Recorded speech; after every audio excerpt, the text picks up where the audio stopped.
What is up, you guys, and welcome back to the channel where it's all about honoring God with our finances and with our life. And in today's video, I'm going to be sharing with you guys 5 different ways that you can make your vacations a tax write-off so that it'll cost you as little as possible. So real quick, we're talking about taking advantage of the tax code today, but do me a favor and take advantage of that like button that you see there. Turn it blue for me. That would really help out the video engagement and really tell the algorithm that you guys like this type of content when it comes to saving money on your taxes. So with that being said, let's go ahead and get into it. So if you're an entrepreneur or self-employed, then you're automatically given some advantages when it comes to saving money on taxes. But the flip side of that is that you also have to pay more than the average W-2 employee, meaning you have to pay 100% of your Medicare and also your Social Security taxes, whereas W-2 employees only have to pay half of that because their employer pays the other half. But the cool part is that even though you have to pay 100% of your taxes if you're self-employed, you also get to take advantage of the tax code as much as possible. And the more you educate yourself on the tax code and what you're actually able to do, then the more money that you're gonna save and be able to invest back into your business and back into the wealth of your family. And that's why it's important that if you're a W-2 employee, that you also get a side hustle, okay? I have a video on that, what to do when you start a side hustle. You can watch that right there. But you need a side hustle so that this could be your self-employed business, so to speak, and this will allow you to take advantage of the tax incentives that self-employed people have. So make sure that you're consulting with your CPA before you make any of these moves. This is just for educational purposes only. All right, guys, so the very first way that you can write off a vacation is by attending a seminar wherever you go. According to US News and World Report article, any conference that relates to your job and can help you further your knowledge can be considered a tax deduction. As long as the course relates to your job skills, you can deduct your travel costs and the cost of the education.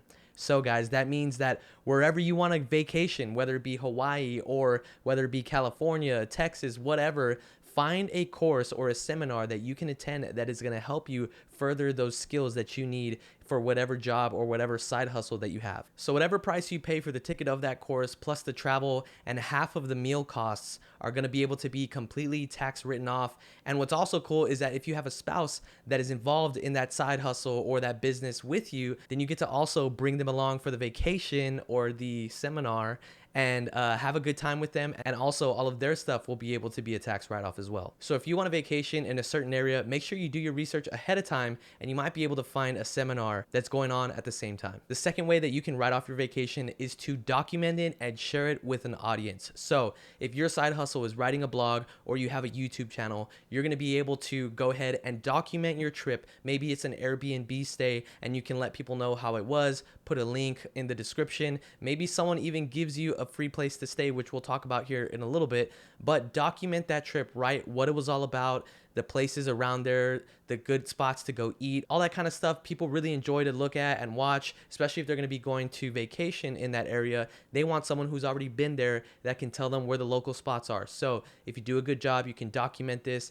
and it can be a complete tax write-off because, again, you're sharing it with the audience and this is your side hustle. And someone who does this actually really well is my real estate coach, Ryan Pineda. He actually takes his camera everywhere he goes on vacation. He documents it, he vlogs it, and he posts it on YouTube. And with just that, he's able to write off the vacation. But on top of that, most of them are business trips, so it ends up, working out the same. But wherever he wanted to go, whether it was skiing in California or whatever, he can take his camera with him and document it and write it off because he's sharing it with his audience. Now, if you are an influencer, another cool thing that you can do to make money while you're vacationing is contact some local places who need some publicity. If you have a big enough audience, they're going to look at your channel or your Instagram page and they're going to say, hey, you have a pretty good following. We'll give you a free night stay just for, tagging us in your photos or something like that. Or they even do giveaway deals and stuff. So look into it. If you do have an influence online, go ahead and take advantage of that and you can use that to write these vacations off. The third way that you can write off your vacations is to visit a vendor or a client that you have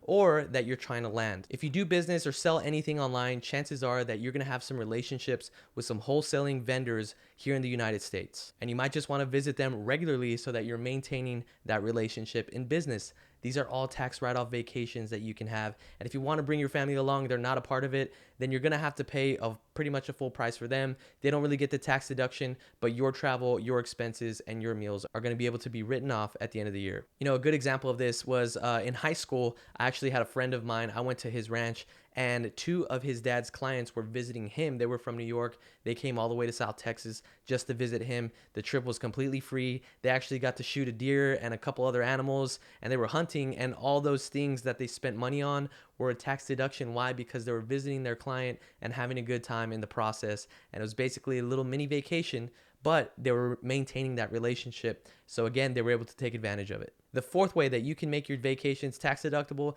is by visiting a rental property or by visiting a place where you want to potentially buy a deal. I know families that vacation in the same spot every single year, and one of the best ways that you can save money is by buying a rental property or an Airbnb in that area. Even if it's a smaller home or a beat up one that you have to renovate and flip, go ahead and do it, guys. It's going to be totally worth it, because every time you go and visit that place, you can stay there, vacation, maintain the place, but also it's going to be able to be a tax write-off. I follow this one guy on YouTube. I believe his name is Mark J. Kohler. He is a CPA, and he was talking about how he actually bought a rental property in the same city as his parents. And every time they go to that city, just so happens that they visit with their family, but it is a business trip because he's going to check out his property. He's making sure that it's getting cleaned properly and that maintenance is being taken care of. And so all those trips to go see his parents are completely tax deductible. Now, maybe you don't have the money to buy a rental property in a specific location that you want to. A lot of people nowadays are getting in contracts with certain landlords to Airbnb their property. Now, I don't know much about this, and so you're gonna have to do your research on it, but basically you get into a legal agreement with the landlord to rent their property for a certain amount of dollars per month in a nice area, and then what you're gonna do is they're gonna give you permission to go ahead and have people stay there, and you get to take basically the profits from there, and that's how you pay rent every single month. But usually in a really good destination, you're gonna make a lot more money than you're paying in rent. So if you go that route, you're gonna be able to go and visit there, and it'll be a tax write-off. Fifth way that you can make your vacation a tax write-off is by visiting a mentor or seeking out an expert in your field.